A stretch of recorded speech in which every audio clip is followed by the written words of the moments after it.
Ang talong po natin nasa 40 hanggang 65 pesos per kilo. Sa okra naman po nasa 20 hanggang 25 pesos per kilo. Sa ating beans, 70 hanggang 80 pesos per kilo.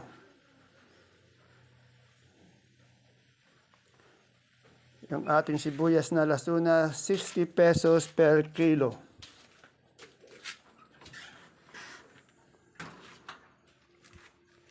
Yung ating upo, 10 hanggang 15 pesos per kilo.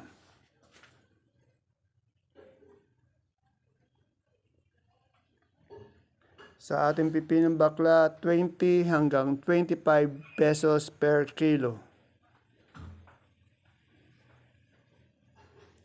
Sa ating siling panigang, nasa 55 pesos per kilo. Yung ating sitaw po, nasa 120 hanggang 150 per big kiss. Big kiss po yan, hindi kilo. Mali lang. Sa kamatis naman po, nasa 120 hanggang 130 pesos per kilo. Yung pipinong puti, nasa 20 pesos hanggang 25 pesos per kilo. Yung ating kamote per kilo po, Taiwan Sea 35 per kilo, yung ube 35 per kilo, dilaw 35 per kilo, yung ating pong puti nasa 33 pesos per kilo. Sa mais na puti naman po, 30 pesos per kilo yung puti, yung dilaw po 45 pesos per kilo.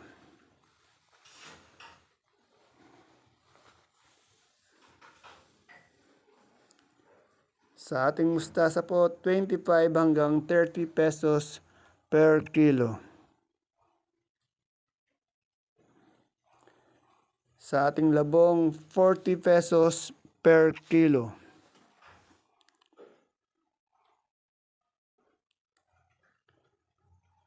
Yung ating kalabasang haba po, nasa 15 pesos per kilo. Sa sampalok, 27 hanggang 35 pesos per kilo. Umangat po yung sampalok. Sa supremang kalabasa po, yung big 24 per kilo, medium 23, yung small 20 pesos per kilo. Sa sigarilyas po natin, nasa 60 hanggang 90 pesos per kilo. Depende po yan sa quality, yung maganda 90. Yung ating ampalayang bonito, nasa 25 hanggang 30 pesos per kilo.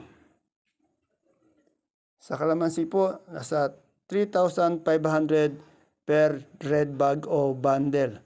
Wala pong masyadong dumating na kalamansi kanina. Sa papaya naman po, 15 pesos hanggang 20 pesos per kilo. Yung ating sopiyang kalabasa, 25 hanggang 30 pesos per kilo. Yung ating patolang kinis, nasa 20 pesos per kilo. Yung ating ampalaya na bonito naman po, nasa 25 hanggang 30 pesos per kilo. Sa ating siling Taiwan po, angat pa rin, 350 hanggang 450 per kilo. Yung ating saluyot po, 15 pesos per tali. Sa ating gabing galyang naman po, yung puti 38 pesos per kilo, yung pula 35 pesos per kilo, at yung sinibuyas po 90 pesos hanggang 110 per kilo. Sa luya magulang po, 90 pesos per kilo, yung semi magulang 80 pesos per kilo, at yung dilaw po 60 pesos per kilo. Sa ating mani po, 86 pesos per kilo. Sa ating siling sultan naman po, 250 hanggang 280 pesos per kilo. Sa ating ampalayang bonito, 25 pesos hanggang 30 pesos per kilo.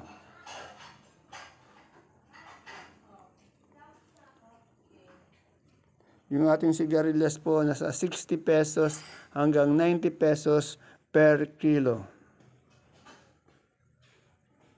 Yung singkamas natin na laman, 30 pesos po per kilo.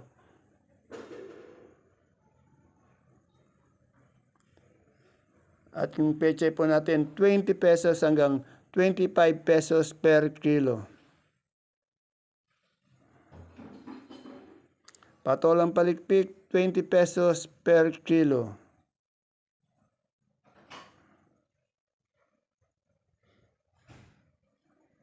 At yung ating alugbati, 500 pesos po per. Ang ating pong repolyo ngayon ay nasa 550 pesos per bundle.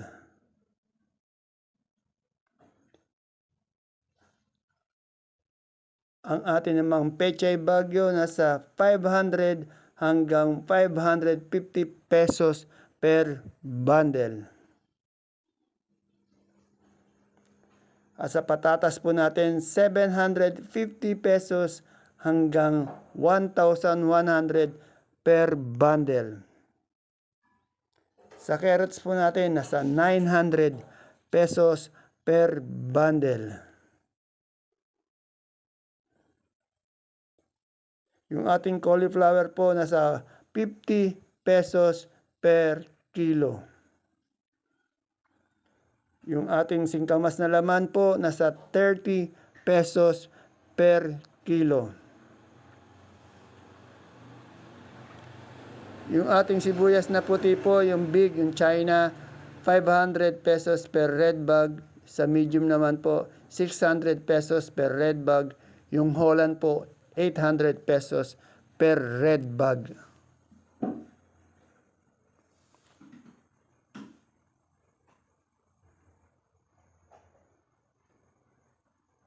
Punta naman po tayo sa sibuyas na pula, yung big po, yung China, 580 pesos per red bag. Yung medium po, 600 pesos per red bag. Yung Sutton po, 550 per red bag.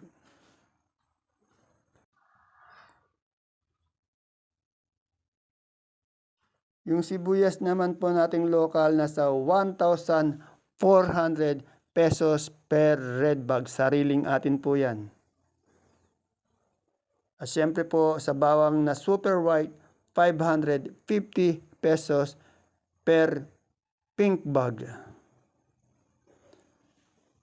At sa bawang na kanso naman po, nasa 460 pesos per violet bag. At yung munggong labo naman po, nasa 2,600 per sack o 25 kilos.